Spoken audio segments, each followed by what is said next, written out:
Welcome to episode 228 of the G2 on 5G. It's the latest inside scoop on everything 5G. We cover 6 topics in about 20 minutes. It's brought to you by More Insights and Strategy. I'm Will Townsend, and joining me again this week is fellow analyst Anshul Sag.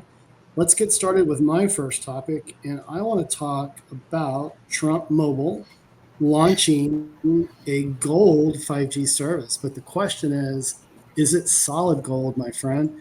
And hey, we're going to follow the rule of thumb that we don't talk about politics. We don't weigh in with our opinion on that, or religion, or sex. You know, it's the 3 things that you don't talk about at a cocktail party. But let's examine this service. So it was just launched. It comes with an unlimited plan at a cost of cleverly derived $47.45. That represents, obviously, the fact that Trump is the 45th and the 47th U.S. president. Now, initially, there's no equipment, but there are plans for a golden-hued Trump T1 phone, which is going to feature an Android 15 operating system, a 6.8-inch touchscreen with 120 hertz refresh rate at a price of $499. Now, hey, you know, this is an MVNO.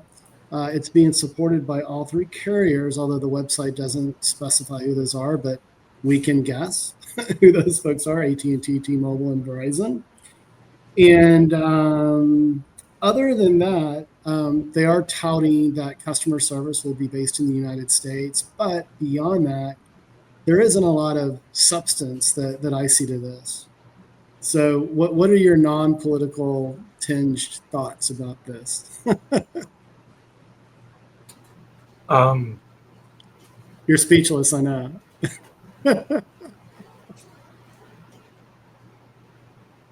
There's a thing called the Hatch Act, violating that wildly. So ignoring all of the massive violations of the law and how this is just bleeped out, I don't know how else to say it. It's just another grift. I don't see there being anything of any value here for anyone outside of the Trump circle of influence. I can't say that I would recommend this to any consumer. It's, you know, they seem to be using T-Mobile's network to show coverage, which makes sense because T-Mobile has the best coverage for 5G. You know, it just, I don't know. It just seems like a grift. Yet another grift. The phone is a Chinese phone. Is it really? Oh, for sure. Here's the thing. You cannot manufacture a phone rapidly, especially a branded one, without using a Chinese white label OEM. So I heard that they were supposedly going to use some other company to do the software and the hardware in the US eventually. But the truth is that in order to build a proper smartphone, 9 times out of 10, you are going to be building it in China. So I would say right now this is just another way for the Trump family to enrich themselves to no real benefit to consumers. There isn't a lot of substance to this. It will be interesting, and if it is a Chinese handset, if it ever happens, that would fly sort of in the face of the convention. I think of what they're trying to do here. Now, this was a Mobile World Live article. I mean, it's been all over the news, obviously, but it was interesting at the end of the article. Mobile World Live sort of speaks to the fact that a financial disclosure form filed on the 13th of January reflected that President Trump has generated more than $600 million in revenue and income from selling, eventually this 5G service. But this includes Trump branded watches. I've seen those, Bibles, shoes, fragrances, and a coffee table book. Now, Hunter Biden was sort of taking advantage of dad in office and selling finger paints for, reasonable sums of money as well. but yeah, it's interesting. There isn't a lot of value here. It'll be interesting to see what handset materializes. They say it's going to come in the next couple of months, but yeah, I thought we had to hit it. From my perspective, this is electroplated gold. It's not solid gold, but hey, let's move to a more positive topic. Your first topic, and you had an extended weekend with your daughters and your wife, and you were testing satellite service on Father's Day. So I want to hear your input here, because I plan to do this with some demo equipment that I have when I'm in Utah at the end of July doing a Ford Performance driving school. But I'll let you take it away. So I will tell you, the beta is over, so you're going to have to pay for the service. Oh shit! I Well, it's managed to T-Mobile. sneak in. Yeah. I managed to sneak in right before the beta was over on T-Mobile. Okay. Um, but yeah, it was really interesting because I fully took as many devices with me as I could.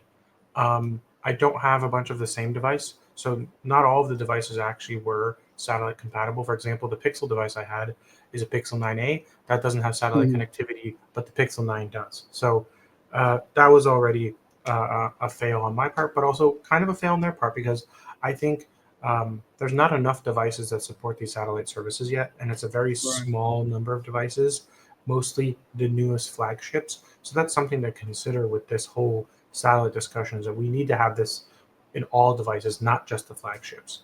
Now, Right.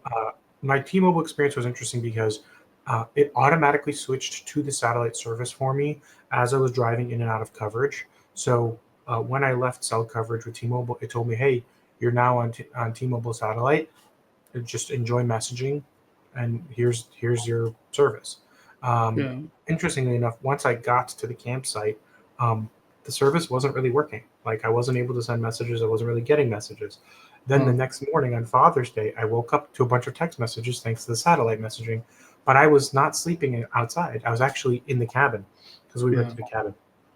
So it actually works indoors, which I was really surprised by, because I was under the impression that it needed to be outdoors and, Right. kind of have some kind of a view of the sky. I also had a Verizon device with me, an iPhone 16 Pro, which does have satellite messaging thanks to Apple and Verizon, but that required me to, one, to be outdoors, two, it required the cell network to not be operational. And Hmm. the problem was that Verizon actually did have coverage there, but it was so poor that I never got a message out. So I struggled to get any texts out at all, whether it was over satellite or over cellular, because I was always like kind of edging between the 4G network and the satellite, which was kind of a problem. Hmm. And then Yeah. I did have an AT&T device with me, but it wasn't an AT&T certified device for satellite. But one of my friends had an iPhone and he was able to use it. And one, he was able to use it in the woods, which was where we were sitting, so he didn't have Hmm. to find a clearing, like you kind of have to do with the Apple service. But Right. also, what was really interesting was he was like, "Yeah, like it just worked. Like I didn't have to like align it for anything. It just it just worked." So Yeah. I would Yeah. say AT&T and T-Mobile definitely had a good experience, and it's cool to see because actually my friend who had the AT&T service found out through a text message he got on the campsite that his landlord was coming by to do some kind of inspection, and he wouldn't have known to come home earlier if he didn't have that text message. So I wouldn't have had my friends and family wishing me happy Father's Day. He wouldn't have known about his landlord. So it's really nice to have these satellite services that aren't necessarily for emergency use cases always. But I was also thinking, if my car broke down on these mountain roads where I have no cell Yeah. service, it would have been totally like, my mind was like, this is minimum just for roadside assistance in mountain Right. areas like this. So I'm pretty satisfied with the experience that I had. There's room for improvement. I think not all solutions are equal. More devices should be supported, and I will have my thoughts on this coming up pretty soon. I already typed up an outline of what I want to say. So it'll be probably in the next week or so. But yeah, I think overall great experience. Only thing that's kind of the big bummer is that I dropped my S25 Ultra in the lake while Oh. jet skiing. So my testing was limited to a day of service due to my own Oh. stupidity. But you had a lot of fun. It sounds like you're on jet skis. That's pretty cool. And I got a good tan. And you got a good tan. Cool. We're going to continue this theme with my second topic, and I want to talk about a recent announcement between AST Space Mobile and Vodafone collaborating for direct-to-device connectivity in India. And we've talked about AST Space Mobile numerous times on the podcast, and it's no secret. We've also talked about the fact that both AT&T and Vodafone and Google have made investments in AST Space Mobile as they continue to launch their Bluebird satellites and continue to build their constellation. So I just want to provide sort of a quick overview of what was announced. So this is actually Vodafone Idea, which is Vodafone's operating business unit in India. And, to no surprise, they're partnering with AST Space Mobile. They're leveraging what AST Space Mobile is doing from their satellite broadband platform perspective. We have talked about that in the past. And the initial focus, India is a huge market, right? Over 1.1 billion people. Companies like Reliance, Jio have done a fantastic job using software-defined technology with Core and RAN and Open RAN to quickly deploy both LTE and 5G networks. But those are in major metropolitan areas, highly densely populated urban centers and that sort of thing. And so there's still a rural digital divide, just like there is in the United States. So initially, this focus is on expanding connectivity in rural regions, and it is definitely a partnership. So obviously, with AST Space Mobile managing, the satellite, the integration with that infrastructure, and then what Vodafone Idea will be doing is obviously managing the integration with terrestrial spectrum and that sort of thing. So nothing earth-shattering from that partnership, but this just further demonstrates the strength of the relationship between both AST Space Mobile and Vodafone Group in expanding into supporting India and rural use cases. So there may not be much more for you to comment on, but what are your thoughts here? No, I think that's about it. It's great to see more connectivity access, across the world, and I think there's always room for improvement, and satellite seems to be the right way to reach the most people. The problem is that I think that there's a cap on what you can really do today, and I want to make sure that people don't overestimate what satellite can do, and that satellite is not the only solution, nor is fiber, nor is FWA. It's a combination of all three. Copper is dead, so. Yeah, no, that's a good point. I think what you shared, your experience, doing the testing over Father's Day weekend is a good example of that. So it's still nascent, and it's going to take time for companies like AST Space Mobile, Starlink, what Amazon is doing as well, and then the narrowband IoT use cases like Sateliot and others that we've talked about as well, to get the proper constellation coverage in low Earth orbit to make all this a reality. But it is very promising. Again, it's going to play a critical element in bridging the digital divide, especially in very lower populated parts of the world. So exciting stuff, and that's going to unlock a lot of use cases around agriculture technology. And you and I have talked about that many times on this podcast. But with that said, let's go to your second topic, and you want to talk about T-Mobile and their partnership with the WPGA. Yes, so there is the WPGA Championship in Frisco, Texas this weekend. It actually starts today. Yeah, North Texas. Yeah. And this is a continuation of T-Mobile's partnership with the PGA, the WPGA, and just in general with golf. And what they're trying to do is kind of be a showcase for the future of golf technology. This is, a combination of all kinds of new technologies and features that the PGA wants to implement in partnership with T-Mobile and their 5G advanced network solutions. So they're doing a autonomous driving range ball picker that uses 5G to connect to AI and automate ball collection. So you don't have to have a person out there doing that anymore. But it It's was got always real fun to time. try to hit that person with a golf ball, when you're teeing off, right? Sure, sure, but it's cheaper. It's cheaper not to have to pay a person, right, and safer. True. Um, Then you have a real-time swing analysis that uses 5G uh, through Sportbox AI coaching tools. There's a mixed reality putting simulator that connects golfers to the putt view system through 5G to help golfers train their short game in new ways.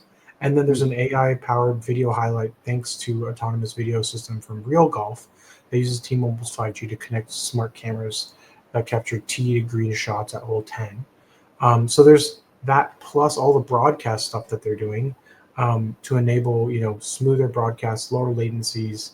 Um, Interesting, it's on the 10th, 12th, and 15 holes, Yeah. so it's not on every hole. Okay. But I think that the later holes tend to be the more challenging ones and the ones people are more interested in.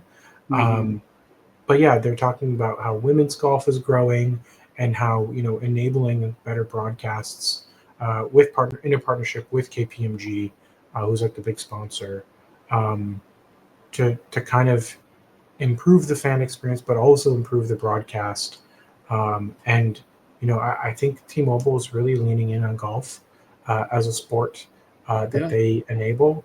And we know Mel went to see what they're doing a few weeks Melville. ago and wrote about that on Forbes. So there's a lot going on with T-Mobile and golf. They also had the Sale GP, which we talked about last week. Hmm. I still wish I had gone to that, but T-Mobile was really showing how they can enable better broadcast experiences for all kinds of sports.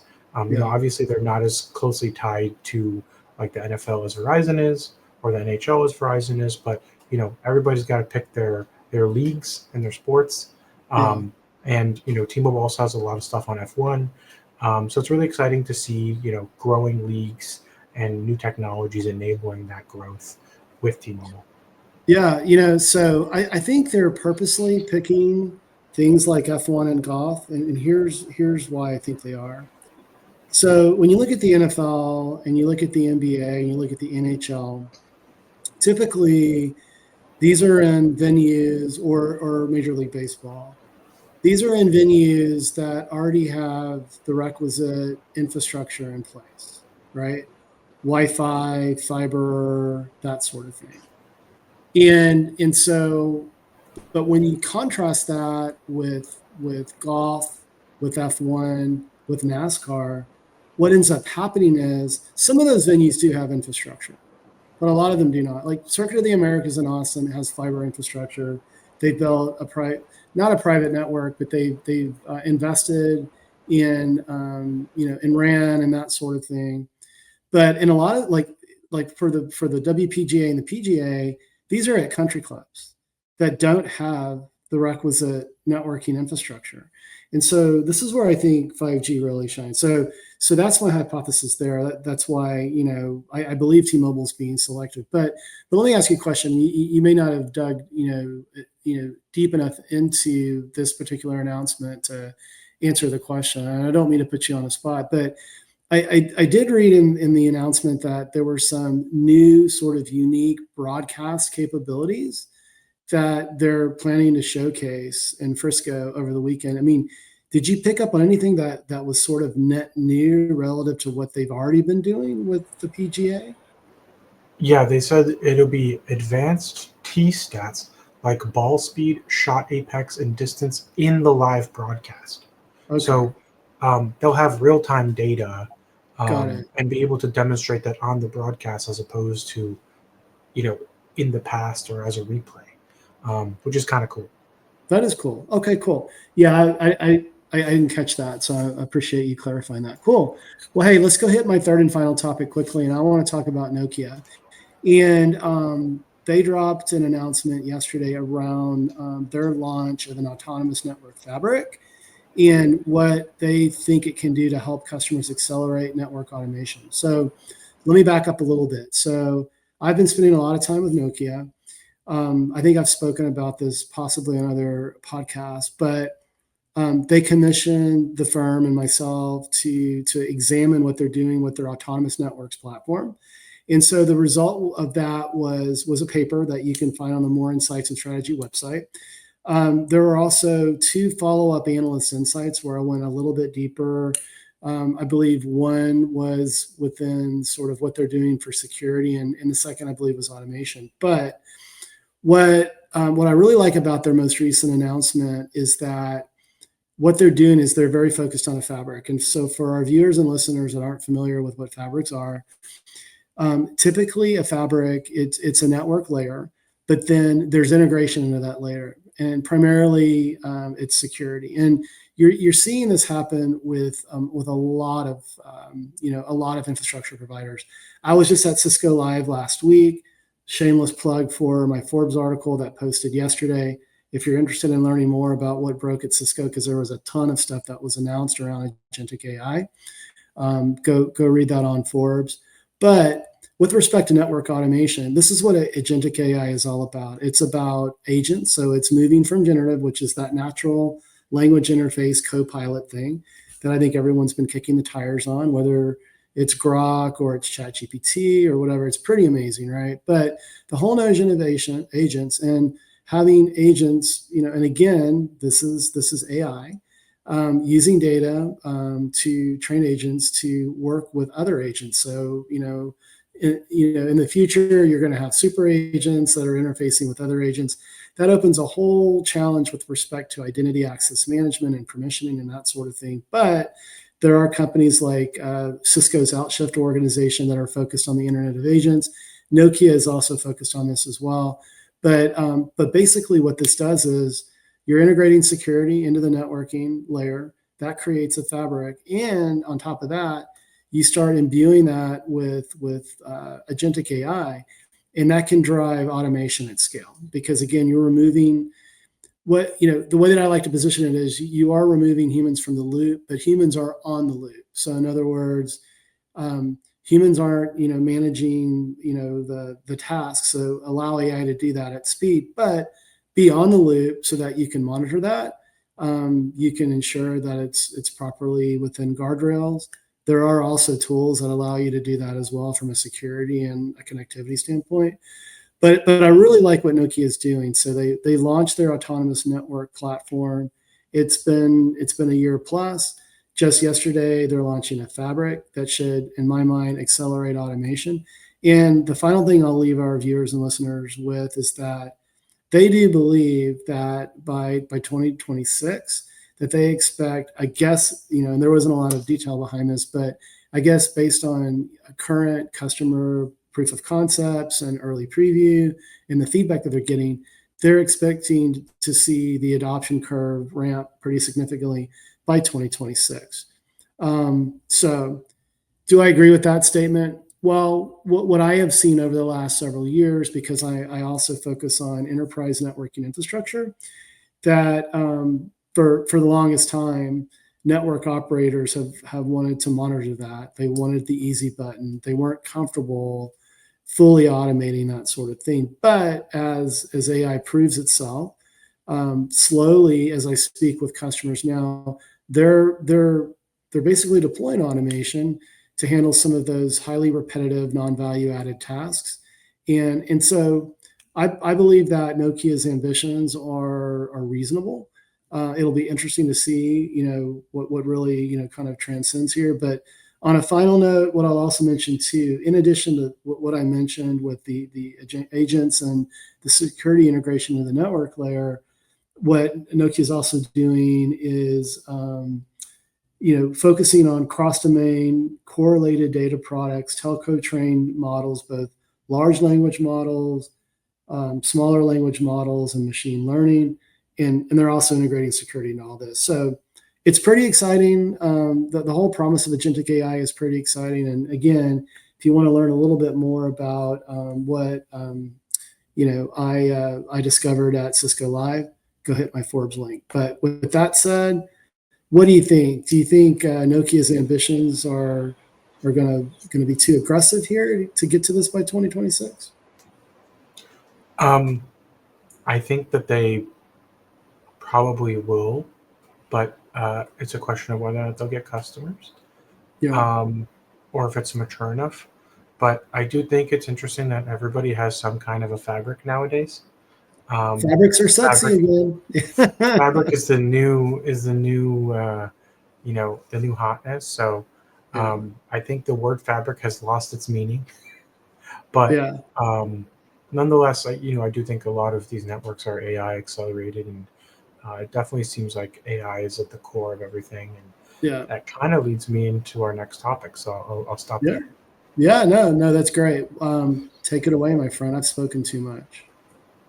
Yeah. So right now we're seeing a lot of activity on 6G, um, and we are really getting into the point where everybody's talking about 6G in some kind of meaningful manner. Hmm. So it's a little bit less hype now. There was recently a 3GPP plenary in Prague through its technical specification group, TSG. That happened a week ago, and it's when they started to um, actually discuss the work, the study items, and really get into the nitty gritty of what 6G should be. Hmm. Um, there will be a normative specification that will happen in 2027, and the first 6G specification will be frozen around December of 2028. And the expectation is that commercial 6G launches will happen in 2029. So we're about 4 years away from the launch of 6G, but there are going to be kind of gateways along the way to and checkpoints, if you want to call them, Yeah. to kind of understand where we're going. But I also wanted to add some other topics. Like there's a MIT just came out last week with a photonics processor that could streamline 6G wireless process signaling or signal processing. Sorry, um, and that would allow for faster. They're saying the photonics chip is 100 times faster than its next best digital alternative, Yeah. while converging about 95% of accuracy in signal classification. So this is a big thing for much faster networks, Yeah. um, and it'll be interesting to see what happens there.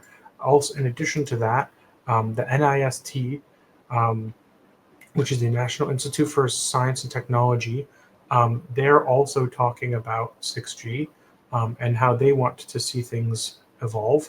And the three core things that they're talking about are propagation and spectrum metrology, open architecture security and AI, and Mhm.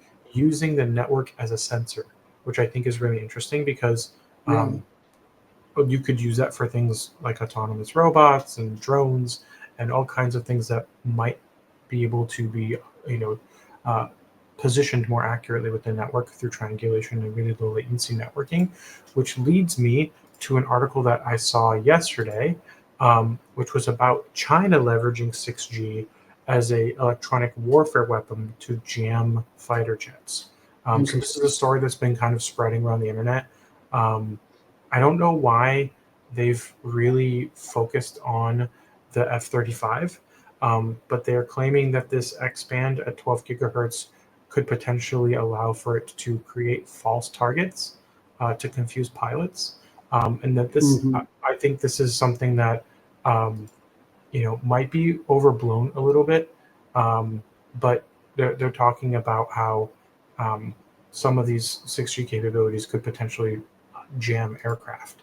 Um, and obviously, there's plenty of articles out there that are overselling this capability, but it is interesting that the spectrum bands that are being utilized will probably be broader than ever, Yeah. and there will probably be more advanced capabilities in the network. And I honestly, I don't think fighter jets are the problem. Actually, I think drones are the problem. Yeah. And we've already seen and heard the Ukrainians using Russian cellular networks to deliver drones to their targets. So Hmm. I do think security will be a big thing for 6G, Yeah. and I think it'll be important that it'd be difficult for an actor to utilize a 6G network for a drone attack. So Yeah. that's kind of where I'm at with 6G. But I wanted to ask you and our audience, um, should we start to talk 6G more than 5G since we're already past the 5G advanced phase and most likely we'll be getting 6G based news and developments and research. And maybe we should just kind of transition the podcast after 5 years to a 6G podcast. Yeah. So, we're considering the rebranding. We're 5 years into this. It seems like 6G is rapidly approaching. And so we invite our viewers and listeners to provide feedback directly to Anshul and I, or, on the various channels where we post this. Let me conclude with some final thoughts around your topic, Anshul. So I totally agree. A higher level of security beyond encryption will likely become part of the 6G standard. With 5G new radio, there was enhanced encryption. If NIST is getting involved, I'm sure they're weighing in with their desire to see some sort of zero trust network access or zero trust least privilege access imbued in whatever security standard rules forward. NIST has defined what they believe to be a complete zero trust architecture. That's number one. Number two, you touched on silicon photonics. So for our viewers and listeners, if that's a little too technical, basically that's the underlying technology that supports optical and fiber.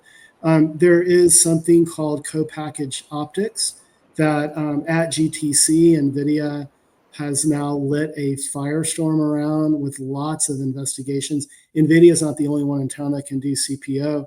You've got Marvell, Intel can do it as well. But basically what co-packaged optics do is that it provides some efficiencies in collapsing the number of components that can be integrated.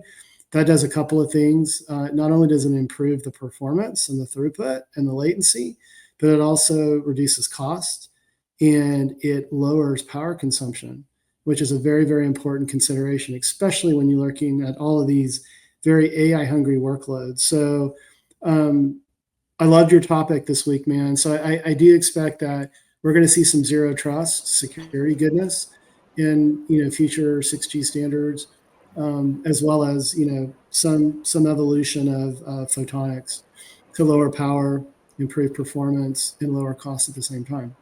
But with that said, why don't you take us home? Absolutely. We hope our viewers and listeners found this week's topics interesting. If anyone out there would like to provide insights on a specific 5G or 6G topic for a future podcast, please reach out to us on social media. Will's at Willdown Tech, and I'm at Anshul Saad. We hope you have a great weekend, and please tune in again next week.